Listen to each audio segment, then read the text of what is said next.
compliments of the new year to each and everyone. My name is Dr. Gisela Siririka. I'm your tutor for Teaching and Learning Resource 1. What does it mean? It means that all those who belongs to this TLR 22, 12, 21, 11, you belong to this presentation. This presentation is for you. And it is based on the examination of April, August, and November. It means that if you prepare for your April examination, you must use this presentation. If you prepare for your August examination, you must use this presentation. If you prepare for your November examination, you should use this presentation for 2022. And this subject, teaching and learning resource or examination, is out of 100 for those who are doing TLR, and those who are doing TLR1 is out of 120. It means that I have two groups, 1 out of 100 and 1 out of 120. You put yourself into where you belong, okay? These are my contact details. That's my name and my cell phone number. My email address is there, and the contact hours.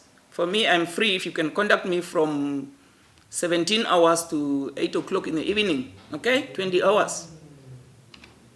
Now the introduction, I want you to go and read this information for yourself. It's about this is just the general information about the whole process, and then the assessment, how it is done. You just go and read it for yourself. It's also in your study guide. Now to start with, we start with Unit 1. What are you supposed to know for your examination? What are you supposed to prepare for if you have to go for this exam? You need to know the different concepts, the terms which are used in Teaching and Learning Resource 1. For example, teaching resource, what it is, you must know it. What is a learning resource, you must know it, and you must also be able to give examples. I just don't want you just to define without giving examples. If you give examples, it's an indication that you understand things better. You know, give examples, try to put things in your own words. There are students who likes to copy everything from your study guide. Try to put it in your own words. Try to write it the way you know it. Try to be yourself. Try to write it from your context, from your local area. Then that's an indication that you understand. Otherwise, if you just copy it from the study guide, then one will see that you don't understand. Okay? You should also be able to define the concept multimedia. The definition is there with examples. You must please try your best to understand this. Put it in your own words. I cannot read this for you. I know that you can read it and understand it. If you don't understand, my contact details are there for you. And you should also be able to define audio-visual media. For that one, I said maybe I should explain a bit, because audio has to do with hearing, and visual has to do with seeing. You must just try to make that difference. If you can just differentiate between the two, that the one has to do with the hearing and the other one has to do with the seeing, then it will be okay for you. And you should be able to give examples. What you can use in your classroom, where learners can just listen to, for example, a radio, and where you can also use in your classroom where learners can just see things. You can use a PowerPoint presentation, you can write something on the chalkboard, they can see things, okay? And you can also combine the two where they can use both at the same time. Television, they can hear and they can see. Good. And then we come to the advantages of using educational resources in a classroom. Why should we use educational resources in our classrooms? It helps learners to focus their attention. It enhances your lesson as a teacher. When you have educational resources, for example, you have a poster, or you have a PowerPoint presentation, or you have, you can have something, or a radio even, is an educational resource in your classroom. Learners will listen to it attentively, and it will also enhance you. It will strengthen your lesson. And learners will also learn in different ways, and it will also relieve their stress. Some learners will not feel boring in your class. Sometimes when you are just standing there talking without bringing in something new, it will bore learners, okay? Allow learners to be actively in the learning process. When you use educational resources in your classroom, it allows learners to be involved. They will talk, they will debate, they will come up with their ideas, their opinions. They will find the lesson interesting. And it will also reinforce their skills. It could be their listening skills, it could be their speaking skills, you know, it could be their communication skills, their social skills, where they are moving, talking to their friends, you know, that will make it very interesting to them. And it will also help them to discover their new techniques and skills. You know, some learners, as you are talking or showing things, they will stand up and say that, oh, I know this technique, I can use this technique, I have this ability. You know, it strengthens their skills, their different skills. And then we have the competency-based education. You should be able to define what it is, and also the learner-centered education, okay? Competency-based education, it places focus on identifying and measuring specific learning outcomes and skills. It looks at what learners can do. What can they do? Not you talking, give them a chance. Let them do activities, let them do experiments, let them do things for you to be able to do that, to see that they can do things. It also focuses on the needs of the learners. In your classroom, you should look at their needs, not for you to come up with your own resources the way you want it. No, look at their needs. And as they are also sitting there, they have their own interest. And the needs of the learners are different. There are learners who need your attention. They need you closer to them. They need assistance. You know, you should be that teacher who can assist these learners who need this assistance. And it also supplement real-life experiences. When you give your lesson, make sure that you put it in their context. Make sure that you consider their prior knowledge. Make sure that you consider them as people who know something, okay? And it will also encourage participation. You know, in this competency-based education, it's encouraging learners to participate, because you are not there alone doing things alone, you are involving them, which is good, like learner-centered education. And it also allows practicing of skills. Learners are doing things with their hands, they are manipulating things, they are touching here, they are feeling here, meaning that it's reinforcing their practicing skills. Let them do things with their hands, okay? And it also reinforces and enhances learning. When you give them the chance, they will learn better. It will strengthen their learning. The learner-centered education, this is what you know, where you involve the learner, you put the needs of the learner first, it's the center of your lesson. When you are in the classroom, you must know that the learner is the most important person, and is finding out the existing knowledge, skills, and understanding of the topic. You know, learners, when you are in a learner-centered classroom, make sure that you consider their existing knowledge, their prior knowledge. You consider their skills. You consider their understanding, that they are not at the same level. Do they understand the topic? And for them to understand the topic better, what should I do? You bring things from home. Let them bring from home. Let them tell you what they know, okay? And you should, in the learner-centered education also, you should also find out what the learners already know about the topic. This is what I said. You cannot just come in and start talking. You should ask them to brainstorm on a topic. For example, the topic is on COVID-19. Just ask them, who can tell me about COVID-19? What comes to your mind when you see this? You know, you put a poster where you have the icon. And then they tell you. One will say 19, one will say COVID, one will say vaccine, you know, and that's how they are brainstorming. And you don't say that they are wrong. You say that you're almost there.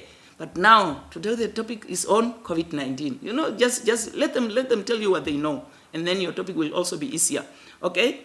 And you also you should develop more activities that build on and extend their knowledge, their existing knowledge. This is what I said, okay? And you should also involve them. Let them be part of the lesson. They cannot just sit there passively without saying anything. Let them be part and parcel of the whole lesson for them to be interested in that lesson. Otherwise, they will be sleeping, throwing papers around, you know. Now, in Unit 1, we have something like how the development of features of senior primary learners necessitate the use of educational resources. How does it do this? We have two stages in that, according to Piaget, cognitive development theory. Okay? The first stage is the concrete operational stage. This is from years 7 to 11 years. That is where learners are operational and logical thinking is considered, is important. Okay, the ability to, it has to do with the ability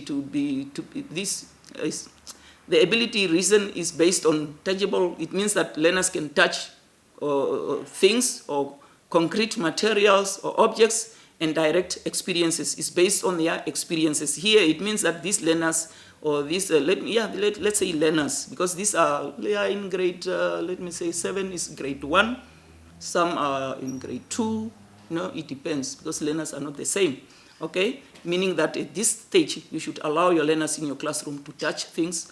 You can use concrete examples, you can use bottle tops, you can use stones, you can use papers, let them use things which they know, okay?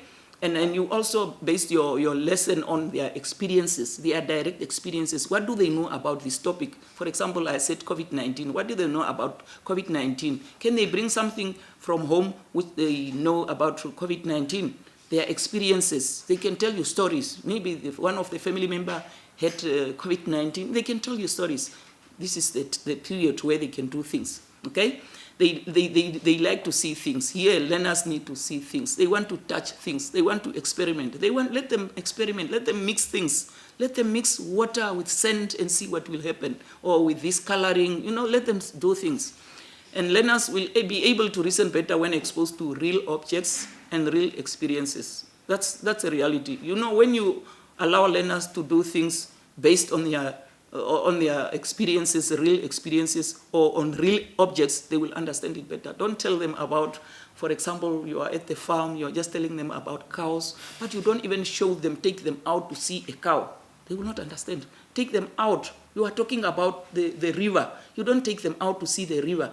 Let them see things, let them feel it for them to understand it better. You are talking about a stone. You have a stone outside. Why can you not just take them outside and touch a stone? Or feel the sand, a plant. Let them go and do it with their hands. They will understand it better. The second stage in this stage is the formal operational stage. This is 12 years and into adulthood. Learners are able to think logically, and their abstract reasoning skills develop. This is the stage where they can think, where they are good in mathematics. You can give them abstract, difficult concepts where they can solve things, especially in physical science, mathematics. They can do these things at this stage. And they can do mathematical calculations. That is what I said. They can solve mathematical problems at this stage. But we should not forget that learners are not the same. They are not coming from the same background. Some will struggle. They will need support. Learner support is needed. Okay? And at this stage, learners also think creatively, and they use abstract reasoning, difficult reasoning. Okay? Now we come to cognitive learning theory. Okay? This has to do with the perception, remembering, thinking, reasoning, believing, problem solving. That is the cognitive theory. If you just mention these few concepts, then one will know that you understand. But you cannot just say remembering. Let's say that a learner can remember something, or they can think critically, or they can solve a mathematical problem or science problem. One will understand, will see that you understand the concept itself. This is the concept which considers how human memory works to promote learning. For example, the sorting and encoding information and events into short-term memory and long-term memory. It also includes insight, information processing, memory, and perception in order to develop learner capacity and skills to improve learning.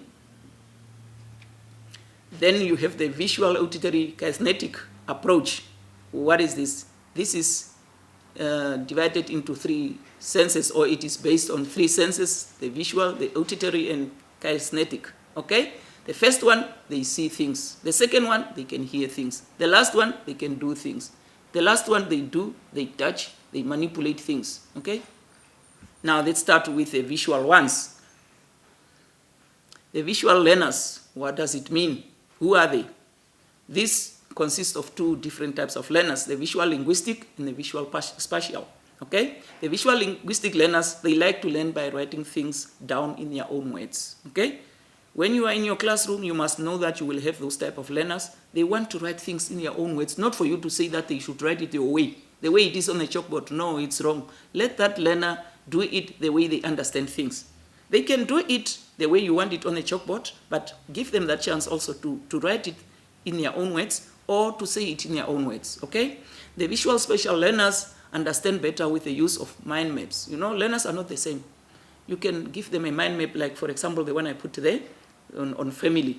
You put a family in the middle, and then they should tell you, I have a brother, because some learners I don't have a mother, now you ask me to put my mother there, meaning that you just ask them to put who is at home. They can tell you, I have a brother, I have a mother, I don't have a father, I have a sister, I have grandparents. let them just do it for you, not you to do it for them. Otherwise, you might hurt others. One does not have a brother, one does not have a father, and you don't know what happened, okay? Try to be considerate, okay? And this learner also like pictures. When you present your lesson in your classroom, make sure that you use pictures, you use posters, PowerPoint presentation, and they also like to demonstrate demonstrations. It means that you can demonstrate things to them and for them to understand better. And from there, you can also ask them to come and demonstrate as they understand it. As they understood it, the way you explain it. You first explained, you demonstrated it to them. Now you should ask them also to do the same. Let them demonstrate, okay? They will understand it better if they do these things. They also like drawings. Let them draw something, summarize the keywords and highlight the main new ideas using highlight pens. These learners, they want you to use a highlighter to highlight the most important point with a pen. It could be a color. You should look for colors, red, green, those light colors for the learner to understand it better. You find those type of learners in your classroom. And these learners, instead of thinking in words, they like thinking in pictures, okay? They like pictures. Let them see things. They like seeing things, okay? These learners who are based on listening, these learners, they want to hear. They are learning through listening. They learn through hearing. They understand and remember things they have heard, okay? Make sure that your voice is clear to them, for them to hear, or you can use a radio in your classroom for them to listen to that. It could be a topic on something on one of your topics. It could be on animals. It could be on number concept, mathematics, Let them listen to something, okay? These learners also, they like to talk to themselves while reading. And whether they move their lips and read aloud, they move their lips and read aloud. You find these learners, but we say it's wrong, but it's not that the learner wants to do it, that these learners will talk to themselves while reading, and they move their lips and read aloud with a finger. We don't allow that, but you will find this type of learners. Our main aim is to help them. We should assist them. We should show them how to do it, okay? Not to shout on them or to clap them, or, just assist them. They often need to be given a chance to talk and express themselves. As a teacher, give the learners a chance to talk, not you standing there talking alone. Let them talk. Let them express themselves. Let them tell you their stories.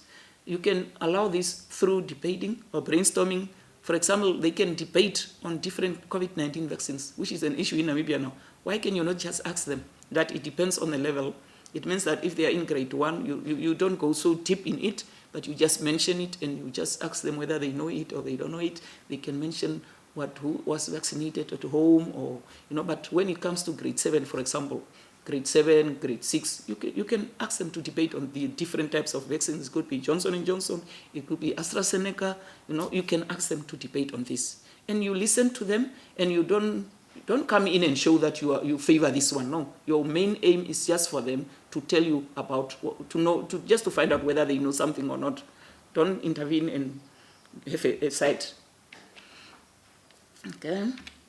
Now, the kinesthetic learners, these are learners who need to be actively involved in their learning through touching and manipulating materials. They want to touch. You look at those two ones, the two there on top, they are busy with experimenting something. Allow them to play with things. They can play with the sand. You mix grade 1, pre-primary, you can mix the water with sand. Let them play with it. They are learning through like tactile. If they feel it, let them play. Don't you say, learn, you waste water or you will be dirty. No, let them play with water and sand. They like making things with their hands, okay? This means that to really understand something, they need to touch it. They need to feel it and move around it, okay? They do not like reading. These learners in this stage, they don't like reading. They want to play. They want to do things with their hands. And they have an excellent eye-hand coordination. Just look at those pictures there. As they are throwing the ball, eye-hand coordination. And these ones, they are playing with puzzles there, eye-hand coordination, okay? They are enjoying playing games with others. And now we have the advantages of using a flip chart. I just put a picture there. Maybe some of you don't know what a flip chart is. We use this when you are presenting lessons to teachers. You ask learners to come and write something there.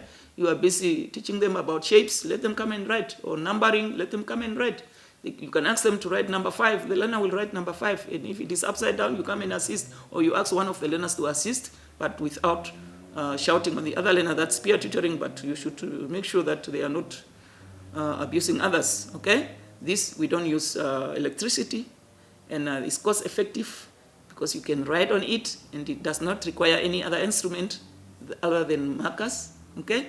They allow creativity. You can draw the way you want. You can draw anything there, and freedom as the teacher can make changes. You know, you can make changes. If you see that I made a mistake here, you scratch out and you write it correctly, or you go to the next one, okay?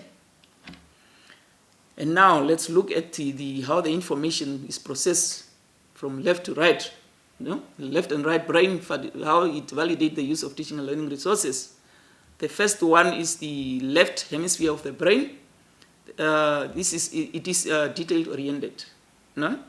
For example, exercises and resources used where the learners must spot the difference between two pictures or draw the missing parts of a picture. You, as a teacher in your classroom, you give them a puzzle. For example, look at that one there on top, a puzzle of a picture, and they have to combine it. You know, they should spot the difference between the two, okay? Or they should bring back the missing part of the picture, like that girl, the way she's doing it.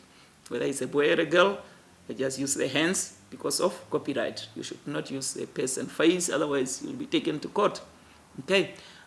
In this phase also, in this the left side, it's responsible for logical and rational thinking. It is where any activity where learners where they have to solve problems. The way I said it, it can be a mathematical problem, it can be a language problem, it can be a science problem. Any subject can have problems, and it is where you encourage learners to solve problem, and that's the left-hand side, left brain, which is doing that. And it is also the language center. It promotes the language skills, okay? We have the 4 language skills. It's reading, speaking, writing, cannot remember the last one, writing, reading, speaking, and that one I cannot remember, but you must know that we have 4 language skills, okay? And it also has to do with the mathematical thinking. It interprets pattern, for example, where learners can use different resources such as stringing bits. Look at those pictures there, and according to a certain pattern. You can ask them, you bring the bits in your classroom and let them string it, and they do it according to a certain pattern which they want. Especially the Sun people, they are good in that. And then you have the right side of your brain. It has to do with the emotions, when you are angry, when you are worried, when you are happy, when you are sad. That has to do with your right hemisphere of your brain, okay? And then the spatial relationship is where learners participate in movement activities. They need this skill to be able to move around without bumping into each other or the equipment they used. You know, especially in physical education, make sure that they are far from each other. They should not bump into each other. Make sure that it's your responsibility for safety. Otherwise, they will hurt each other, okay? And then it also has to do with the side of the arts, the music, you know, that's the feelings, the images, the imagination, the philosophy, how they think, religion, and creativity thinking. It's all part of the right hemisphere of the brain. Now, the uses and advantages of pictures, posters, and placards. And one thing which I also forgot to tell you is that I wrote next to each unit, I also indicated the number, the page number where you find this information, and also the number, for example, 4.1 or 2.1 or 1.1. When you open your study guide, you will find it there. Okay. Now, what are the advantages of using pictures and posters in our classrooms? It stimulates interest. Even me, myself, when I see a presentation with pictures, I will be very interested to listen to that presentation. It also encourages reading. You will start reading if there is a presentation or a poster you want to read and understand. Look at this, for example, your classroom rules. Why can you not just have a poster with words there in your classroom with your pictures, the learners' pictures, or it depends on your context, and you put pictures there. Learners will love to read, because when they see a face there, they want to look at that face and read what is under that face. For example, this one says listen, or try, or be, you know, be positive. Try your best, you know. Learners will start reading this. They will like reading this. Or you can also have your look at this where I put all this, the recycling, paper, glass, plastic, and metal, or the washing of hands, you know. That's really good if you have those posters in your classroom, because they know these type of things. When they see the washing of hands, they will immediately think of COVID-19, okay? And this is the posters is also good for you it support the classroom discussions and activities. When you have, you can put a poster and then you can have a discussion on it, okay? It also helps to communicate ideas visually by seeing, okay? It will help learners to communicate, to enhance their communication skills, you know, how they talk to each other, you know, the social skills, the interpersonal relationship, and it also make the classroom dynamic, okay? Relevant and attractive. Your classroom look beautiful and it has changed. It's not a classroom we know from that other teacher, you know, all this. And it also create an inviting atmosphere. Any learner entering your classroom, or when they are in a mathematics classroom, they want to go to the life skill classroom because that classroom is decorated, the teacher is having that welcoming atmosphere. You know, she's having that motherhood laugh, and you know, you should be that person, you should be that teacher in your classroom. You can also use this, as I said, to promote hygiene, such as washing hands as it is there, and recycling, you know, campaigns. You can put all these awareness campaigns, you can put them in your classroom. There is maybe if you want an awareness campaign on HIV and AIDS, on COVID-19, you can put it on in your classroom, but try to be sensitive. Don't just put things which you don't understand yourself. Okay, and posters, they are also cheap. One can make your own poster, pictures, and placards. You can make it yourself at your, especially there in rural area. You don't need to go to town for you to buy a poster. You make your own. Be creative. Okay, we improvise. Make your things according to your area. Okay, now the disadvantages of using all this, of having this. If you use it a lot, it can be boring, and it will also confuse learners. You must have a purpose why you are using it. You must understand it, not just to use a poster and learners are confused and they feel like, I want the bell to ring, okay? The use of many educational media can lead to passivity on the part of the learners. Learners will sit there looking at you like, oh, what is he doing, okay? And some of these materials need a lot of time. For you to make a poster, it's not just something of 2 minutes, it needs time. And it needs advanced preparation. You cannot just come and your lesson will start at 7:40 and you just want to develop your poster now. No, it needs time, advanced preparation, okay? And this will take a lot of time, okay? Some schools don't have resources. They have lack of resources, meaning it's also a disadvantage. And others, they lack the classroom structures. Some schools are under a tree, some in a tent, you know, they will not have these nice resources. They will not have time to make all these resources, okay? And lack of time. Sometimes you have maybe 3 grades or 4 grades or 7. You don't have time to prepare posters or resources for your classroom, but you must try your level best to do this even after hours and, you know, weekends, and to be a good teacher. How to use radio as a teaching learning medium, you know? You can use this. Radio is a very useful material, a resource. You can use it in your lesson. For example, you can teach learners about space. You bring in a radio, someone is talking about the space, about solar system, about disasters, you know. You can just bring it in the classroom and you don't talk. The learners listen to it. You just explain and then you switch it on. Learners will listen to it. And from there, you can have your brainstorming, your debate, or, you know, your discussions on it, on what was said there. And you can also use it for learners to listen to a story on the radio. This will help develop their listening skills and their imagination as they are sitting there.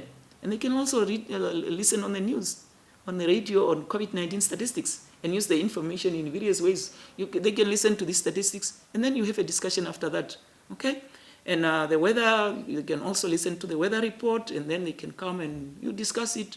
And you want to find out whether all of them listen to this over at home or in the classroom. You just put it there for all of them to listen to it. Some don't have radios at home. You must also consider that. Don't think that all learners have radios at home. Don't give them that homework. Better you bring the radio in the classroom for all of them to benefit, okay? And then how to produce and use voice and music recordings in different subjects. You can use it to make audio stories, and learners need to use their imagination to create their own pictures. You can ask them to make their own pictures, to make their own stories after listening to these audio stories. And you can also use audio books, okay, for the whole group instruction in reading. And then you play the audio book while the learners, they follow they're in their own books, okay? Let me say, the book is there, the story is read by someone, and the learners are listening, and they have the book in front of them. They are listening, and they are following from their books. And you walk around to make sure that the sound is loud enough, and that all learners are concentrating, and that everyone can hear, okay? And you can also develop your own listening center in your classroom. This is what you call the reading corners, the corners in your classroom. Why can you not just have a reading corner where you have all this, where you have your audio books, your story books, you know, the learners can go, as long as you know how to discipline your class. For 2 minutes, one learner will go and sit there and do this, while the other learner is busy in the maybe science corner. You know, it's your classroom. You decide, you do it your way, okay? And then mathematics, you can also ask learners to, you know, the audio recordings that promote mathematical concepts. For example, counting songs. You bring in an audio book which is on counting songs. 1, 2, Bakamashu. You know that, you know, when we were in grade 1, I remember that you can also bring that audio book. They listen to that, okay? And music, use audio recordings when teaching the learners new songs or while taking part in dancing exercise. For example, in physical education, why can you just put your music there and they are listening to it and dancing? They react to that music. Or you teach them a new song, you know. If you're a good singer, why can you not just sing, record yourself, bring it to the classroom, let them listen to your song, let them do it according to the song, okay? Where you want to teach, you want to take through them, you want to teach them something on a certain subject, you just sing it and let them listen to it. And that song, it could be high notes, low notes, you know, fast, slow, it depends on you. Now, our last session will be on the Unit 4, which is on the generic 4 steps in preparing for the application of resources in learners. You yourself as a teacher, I like this topic because it's you yourself there. You are all teachers. I hope that you are all teachers. And if you are teachers, before you become a teacher, you need to prepare yourself. Before you enter your classroom, you need to prepare yourself. Before you prepare your lesson, you need to prepare yourself, okay? Prepare yourself before preparing the lesson, okay? Are you ready for this? Like me. I prepared myself to come and present this. I must first prepare myself to come and present. Before I open my mouth, I should be prepared, okay? Make sure that you are well prepared and organized. You know your learners. You must know your learners one by one. Know all of them. Know their names. Know their needs. Know their interests. Know their problems. Know their concerns. Know them. Know their background, okay? You should also set learning objectives and competencies as stated in the syllabus, okay? If you prepare well, you will know your competencies. You will know your learning objective. You will know your basic competencies as stated, okay? The way they are stated, you know them. For example, if you say define, explain, distinguish, you know all those in your classroom. It depends on the grade, okay? Lower grades, the small ones, the younger ones, maybe they should just name, okay? You just look at those. And you should also plan your time. You have 40 minutes. 40 minutes only for mathematics period or for arts. Just plan your time. Make sure that everything will fit into that 40 minutes, okay? And you prepare the resources. What resources am I going to use within this 40 minutes period? Don't come up with different types of resources, a poster here, a presentation here, the chalkboard here. No, you will confuse them also. They will sit and say that we are confused. And they will also ask questions and time is not enough. And you prepare the resources. Before you start your lesson, you should make sure that I have these resources. Are they linked to the lesson? Are they in line with the lesson? Or this is just for me to be seen that I'm using a resource? The inspector must just see that I'm using a resource, whether it is in line with my lesson or not, as long as it is a resource. Okay? After you have decided which resources you are going to need, you can start to put them together. Put your resources together, you store them in a safe place to save time. Okay? Make sure that you don't need to make too many resources at once. Okay? And if you are going to use technological resources, make sure that it works properly before you start. You cannot just come there with your computer or with your laptop. Now it's not working and you are wasting 10 minutes, 15 minutes. Make sure that everything is in order. Okay? Do this in advance, the day before or the period before. You cannot do it before the period even because you were supposed to do this yesterday, the day before. Okay? Now you prepare the learning environment. The classroom itself. How ready is your classroom? Is everything in order? The desk, the chalkboard, the learners themselves, they are in your environment now. You yourself in that environment, are you ready? Make sure that you prepare all this. You decide where learners will sit when you are presenting the lesson. Are you standing in front or at the back, or where are you standing? Okay? Their desk, where are they? Are they sitting on desk, or you are putting a carpet on the floor? 5 learners on the desk and the rest on the floor, or what? You prepare all these things, okay? Make sure that your pictures, your posters, everything is clear. The chalkboard, your handwriting on the chalkboard is clear. If learners are going to work in groups, you should place all the materials on their desk, okay? They should not ask you where the materials are. Everything should be in order, in place, okay? And the last one is to prepare the learners. How are the learners prepared? Make sure that your learners are prepared. When you enter the classroom, make sure that they are comfortable, they are happy, they accept you, and not for them to come as some are crying, some are scared, some they don't understand you, some, you know, they don't even want you to come closer to them because you are not friendly enough, okay? You introduce the concept to them, what you want to do today, okay? Maybe you come up with a drawing on the chalkboard and then you ask them to brainstorm on that, or you can start with a song. It will be better if you start with a song. Then you ask them to move a bit, to dance. Let them do something for them to be part of that whole session, okay? If you are playing a video clip, showing them the pictures, you must give them a clue as to what they must be, you know, on lookout, okay? You must, if you give them something like dancing, you should tell them that, okay, today we are going to do this. I like giving something and for them to tell me what they think of. You know, you give a music, they dance. They are dancing, and after that you ask them what comes to their mind after dancing, after this dancing. Some will say, it's number concept, it's wild animals, it's, you know, they will give you something. It's on COVID-19, they will give you something. They will brainstorm, and you will see that, this is my lesson for today. And you, as a teacher, it's your classroom, you can change things the way you want, the way it fits you, okay? If the learners are going to work with the resources themselves, you explain and demonstrate it to them how it works, okay? And you illustrate the steps using the resource, okay? Give them the opportunity to ask questions. You must give learners an opportunity to ask questions. Don't just give a lesson and leave them. No, just ask them to ask what they don't understand or how they feel. You know, give them that opportunity. I thank you.